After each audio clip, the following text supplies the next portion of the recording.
Everyone, आज हम अपनी इस वीडियो में कवर करेंगे क्लास 12 का बहुत इंपॉर्टेंट टॉपिक है पोटेंशियोमीटर। ओके, नाउ पोटेंशियोमीटर बहुत इंपॉर्टेंट है। आप कॉपी पेन साथ लेके बैठे और बेसिकली तो सीबीएसई पर्सपेक्टिव से तो बहुत ज़्यादा इंपॉर्टेंट है। प्रैक्टिकल्स में, एक्सपेरिमेंट्स में भी आप पोटेंशियोमीटर को जो है यूज़ करते हैं। तो इस वीडियो में हम कवर करेंगे इसकी definition, principle of working and application. Okay, how it can work and principle, किस प्रिंसिपल पे ये बेस्ड है। ओके, अब स्टार्ट करते हैं अपना पोटेंशियोमीटर। आप इस फिगर को देख रहे हैं, बहुत इंपॉर्टेंट टॉपिक है, पजलिंग है थोड़ा, because it have 2 or 3 applications as well. तो पजलिंग है। आप ये जो आज हम करेंगे ना, बेसिक पोटेंशियोमीटर है। इसमें हम पोटेंशियल ग्रेडियंट पढ़ेंगे, जो बहुत इंपॉर्टेंट टर्म है इसके पर्सपेक्टिव से पोटेंशियोमीटर के। तो स्टार्ट करते हैं अपना टॉपिक हम। मैं जनरली आपको बताऊंगा कि कैसे इस टॉपिक को हैंडल करना है अगर ये आ जाए तो। सबसे पहले आपको इसका जो है ना डायग्राम बनाना पड़ेगा। ओके, अब डायग्राम को बड़े ध्यान से देखिए। हमने use a ammeter here to measure electric current and a source of EMF. Okay, EMF का एक सोर्स लिया है हमने और रियोस्टेट लिया है बेसिकली करंट को कांस्टेंट रखने के लिए, जो कि कनेक्ट है की से। और की वाली जो मेरी वायर है, ओपन की है वायर, जो है ना बी, जो स्क्रू से मैंने टाइट किया हुआ है बी पॉइंट पे इस वायर को, फिर स्ट्रेच किया, यहां पर स्क्रू से टाइट किया, फिर यहां से, फिर यहां से और फिर यहां से इसको ए पॉइंट पे जो है मैंने टाइट किया। ओके, उस ए पॉइंट से ही मैंने एक वायर को जो है ना बांध के यहां से गैल्वेनोमीटर से कनेक्ट किया और फिर गैल्वेनोमीटर को मैंने जोकी से कनेक्ट किया।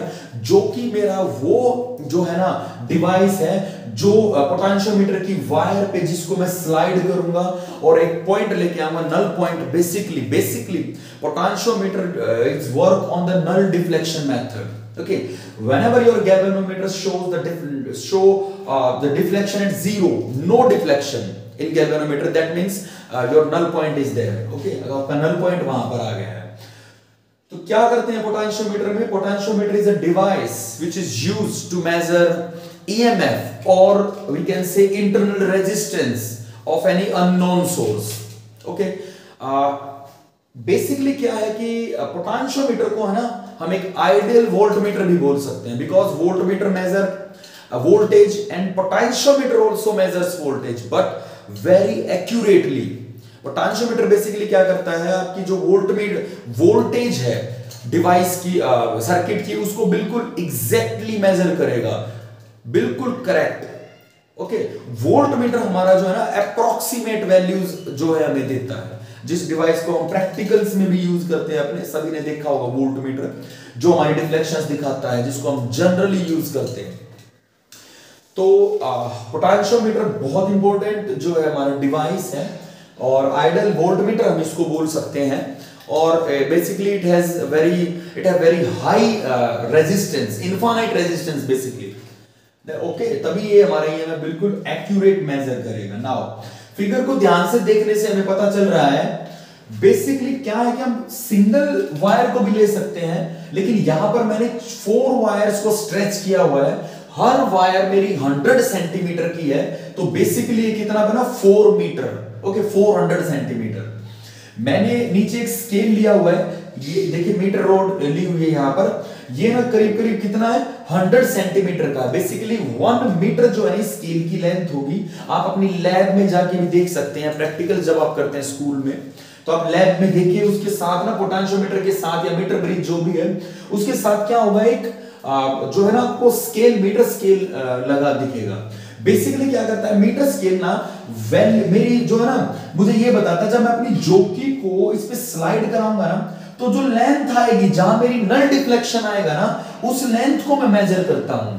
तो ये बेसिकली स्केल कितना है, ये पूरी कितनी है 100 सेंटीमीटर की। तो यहां पर अगर मैंने मान लो मेरा पॉइंट बना है नल डिफ्लेक्शन, तो मुझे कितना पता चलेगा कितनी लेंथ है ये। तो that's why we use a metre scale है, इसलिए हम मीटर स्केल को यूज करते हैं। यहां पर कोई इतना इंपॉर्टेंट जो है ना टफ नहीं है ये। आप देखिए बड़े ध्यान से, इसको कनेक्ट किया मैंने ए से, ए और बी के बीच में जनरली मुझे ईएमएफ को मेजर करना है। ओके, तो पूरा का पूरा डायग्राम देखिए। अब हम स्टार्ट करते हैं। डेफिनेशन मैंने बताई बेसिकली। अब हम प्रिंसिपल की अगर हम बात करें, डेफिनेशन आपको पता चलेगा कि potentiometer is a device which is used to measure EMF, which is used to measure EMF और internal resistance of any unknown source. Okay, और आइडल वोल्टमीटर है ये because it measure accurate value of the voltage or EMF. Okay, no approximate value is there in case of potentiometer. Now principle क्या है इसका?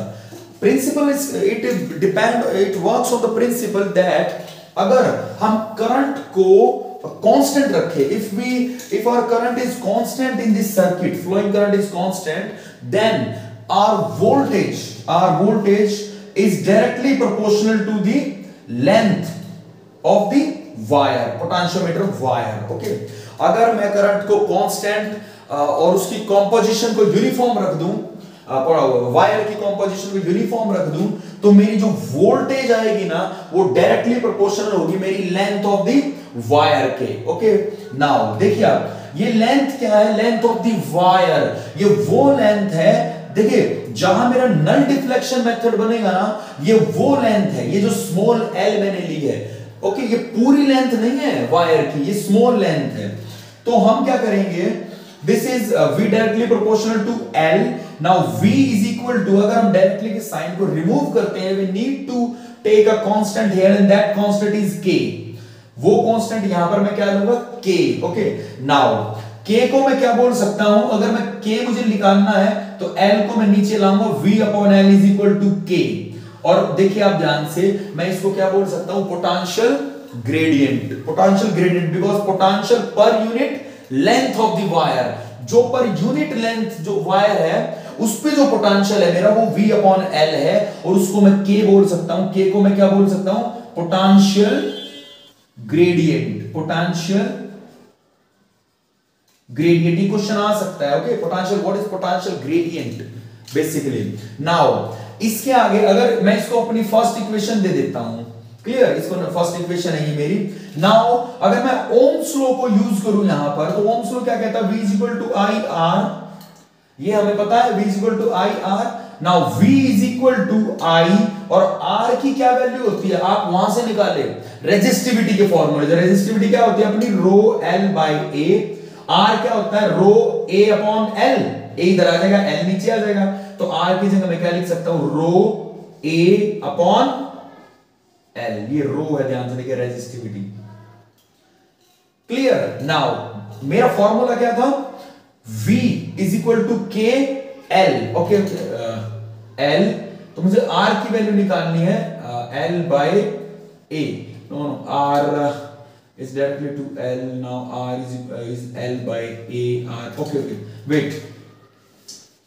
आप क्या करेंगे यहां पर, सॉरी R जो है ना मेरा, जो क्या है मेरा, R is equal to rho L by A होता है. तो मुझे ना R की वैल्यू निकालनी, रो L बाई ए, तो मैं यहां पुट करूंगा रो L अपॉन ए. L अपॉन ए. नाउ अब देखिए मुझे क्या मिल रहा है, V भी है मेरा और मेरे पास L भी है, तो V और L, तो बची हुई टर्म क्या होगी मेरी, K. तो पोटेंशियल ग्रेडियंट K को और वैल्यू जो होती है ना वो ये होती है, this is the value of potential gradient, I rho upon A. That means क्या है कि ये K की वैल्यू होगी. अगर मैं अपनी इस इक्वेशन को, सेकंड को इस फर्स्ट इक्वेशन से कंपेयर करूं ना, तो मेरी K की वैल्यू कितनी आ रही है, I rho upon A. Now this is our potential gradient. अगर मैं अपने पोटेंशियल ग्रेडियंट की क्या निकालूं, यूनिट, ऐसा यूनिट, तो क्या होगी, K की वोल्टेज की क्या होती है, वोल्ट, और लेंथ की क्या होती है, मीटर. तो इसकी ऐसा यूनिट क्या हो जाएगी मेरी, वोल्ट पर मीटर. ओके, और अगर मैं सीजीएस में निकालूंगा, सीजीएस में अगर मैं यूनिट निकालूंगा तो वो हो जाएगी वोल्ट पर सेंटीमीटर. सिंपली वोल्ट पर सेंटीमीटर. तो ये तो बहुत बढ़िया डिवाइस है, इसकी बहुत सारी एप्लीकेशंस है. बेसिकली ये कहां यूज होता है, जैसे पोटेंशियोमीटर ना, दो अगर मुझे ईएमएफ कंपेयर करने हैं अपने डिवाइस, अपने सर्किट में, तो वैल्यूज उनकी मैं फाइंड आउट कर सकता हूं, इंटरनल रेजिस्टेंस को मैं फाइंड आउट कर सकता हूं, और पोटेंशियल को, वोल्टेज को तो मैं एक्यूरेटली फाइंड कर सकता हूं अपने पोटेंशियोमीटर से. ओके, सर्किट से कोई भी करंट को ड्रॉ नहीं करता है ये. ओके, इसलिए इसको बहुत अच्छा डिवाइस माना जाता है as compare to voltmeter. Circuit से करंट को बिल्कुल भी ड्रॉ नहीं करेगा. तो ये हमारा पोटेंशियोमीटर है, बहुत ध्यान से इसको देखें। V directly proportional to L, V equal to KL। Okay, K की वैल्यू V अपॉन L। यहां तो बिल्कुल सिंपल है पोटेंशियल ग्रेडियंट। मुझे करना क्या है, मुझे ना बस ओम्स लॉ से इसको कंपेयर करना है। V इक्वल टू IR, तो V की value I as it is, R की वैल्यू मैंने यहां रख दी। अगर मैं इस सेकंड इक्वेशन को इससे कंपेयर करूं तो मेरे पास V भी है, मेरे पास L भी है, तो बची हुई जो टर्म है मेरी I रो अपॉन A वो क्या हो जाएगी, K, and that is potential gradient. इसकी एप्लीकेशंस हम करेंगे अपनी नेक्स्ट यूनिट में, सॉरी नेक्स्ट वीडियो में। Thank you.